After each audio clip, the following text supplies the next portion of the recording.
Ayan, good morning guys. So tayo po ngayong umaga ay maggagata ng tuna. Ayan, gata po natin yan. Ayan, ito po yung ating mga ingredients. Gata, coconut milk. Meron tayong sibuyas, sili, loya at bawang. At meron tayong ajinomoto at suka. Ayan, pichay. Ating gagawin guys, papakuluan muna natin ito ng suka at pag natapos po yan, itatapon natin ng sabaw, din ipapalit natin itong gata. Ayan, so umpisa na natin mga guys. So guys, lagyan na natin ang ating isda dito sa kaldero.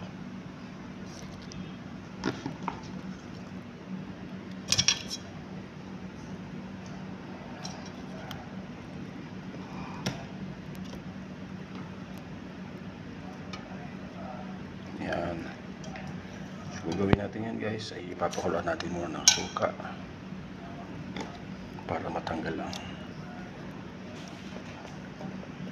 lansa. Lagyan natin ng asin.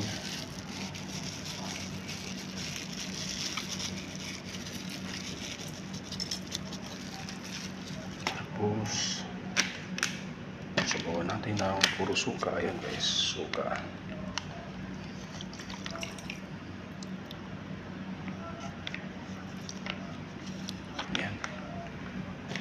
Pakulan natin yan mga 10 minutes. Pag naluto po yan, saka natin ilalagay mga ingredients na gata. Ayan, lahat yan lalagay natin. Tsaka ito, gulay. And guys, paksikin muna natin ng suka. Ayan.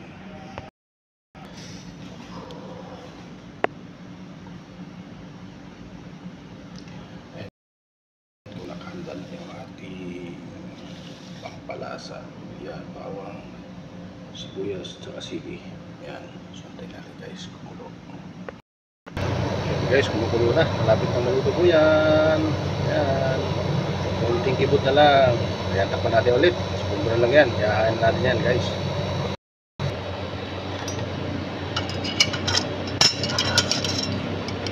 So yun guys, atin munang alisin ang laman.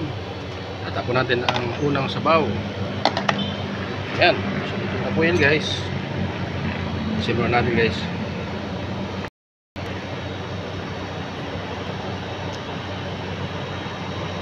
Kasi tatapon natin yung sabaw kasi para mapakuluan na natin ng gata. Ang final nito yung gata guys. So yan na po ang ating gata guys. Bubusan po natin. Ayan o, nasali na natin guys. Bubusan natin ng gata. Ayan. So papakuloyin po natin yan guys mga 10 minutes. Pagkakulo na po yan at maglalangis-langis, tsaka na po natin ilalagay ang ating mga isda. Ayan. So tayo natin guys mga ilang minuto lang yan. Ayan.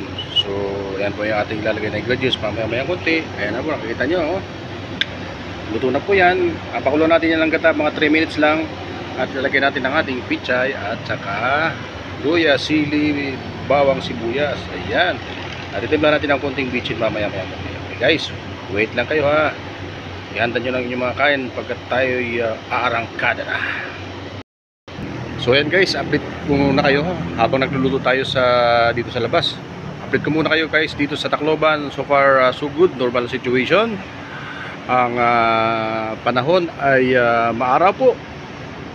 Mayroon pong konting kulimlim pero mainit po ang temperatura dito ngayon sa ngayon ano. So far magandang daloy ng trapiko. Ayan. So yan po muna mga guys ha, sa mga nasa ibang bansa, ayan, nasa Maynila. Huwag kayong mag-alala, ang ating lugar dito sa Leyte ay maayos ang kalagayan ng panahon. Yan po lamang mga kaibigan ang ating pag-update sa inyo. Ayan, balik tayo sa pagluluto. So ayan guys, kumukulo na ng ating gata. Ayan. So habang kumukulo, lagay na po natin ang ating luya. Ang ating mga ingredients guys, buusan natin sabay-sabay. Isa lang naman yan eh. No. pakuluan natin muna guys ang ating mga ingredients. Ayan, saka natin lalagay mamaya ang ating mga sangkap. Ayan o, natin muna guys. Ayan guys, so kumukulo na po. Atin na pong lalagay ang ating isda. Ito na po guys, lagyan na po natin to. Oops. Ayan o, lagyan na natin ang ating isda guys. Ating ginataang isda. Ayan o, yan na po yan guys. Papakuluan natin yan.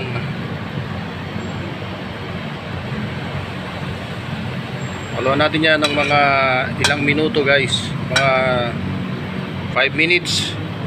Luto na po yan.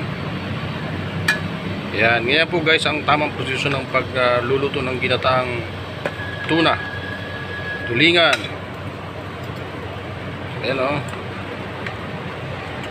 kailangan muna pakuluan muna ang isda ng suka dahil mayroon ng mga sa ngayon guys, hindi na sariwa isda ngayon, medyo marami ng may mga issue dyan na lalagyan ng ibang preservative. Ayan, tapos ilagyan na natin ang ating ingredients na iba. Ayan guys, oh, para habang kumukulo ay ayan, tapos timpla na rin natin guys ng kunting asin.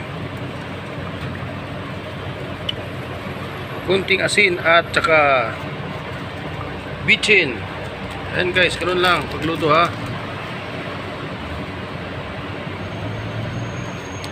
Tapos ang panghuling nito guys, yung ating, ayan po yung ating panghuling lalagay. Kasi hindi pwedeng ma-overcook yan.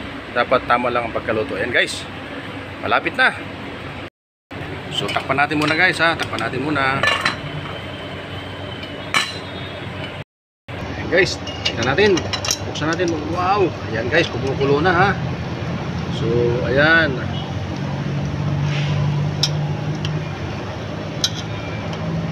kumukulo na guys. Ayan o, busan natin yung gitna kasi para matunaw yung asin kasi hindi abot ng sabaw. So tikman natin guys, tikman natin kung anong lasa nito.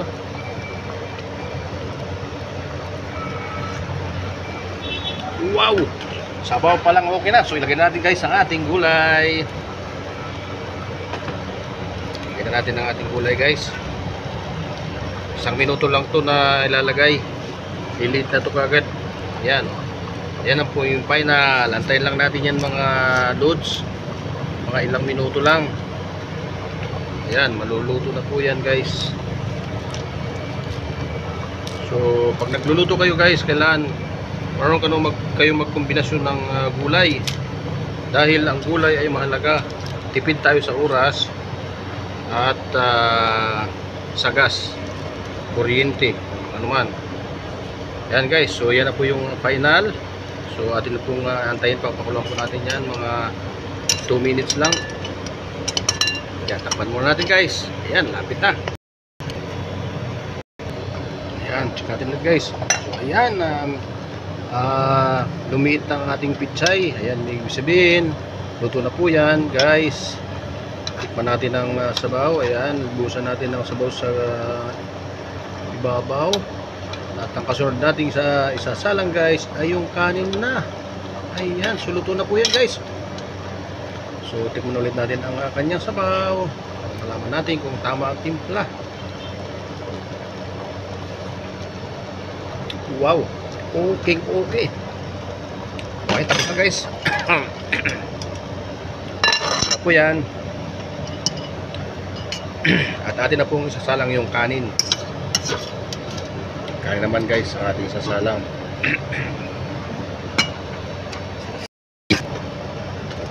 Ayan, so guys, kain na yan. Ayan, rice na yan, rice. Thank you for watching. Yan po ang ating niluto guys. Guys, so ayan na. Luto na po siya. Ayan guys. So half cook lang yung gulay para masarap ang dating. Ayan, thank you for watching and God bless guys.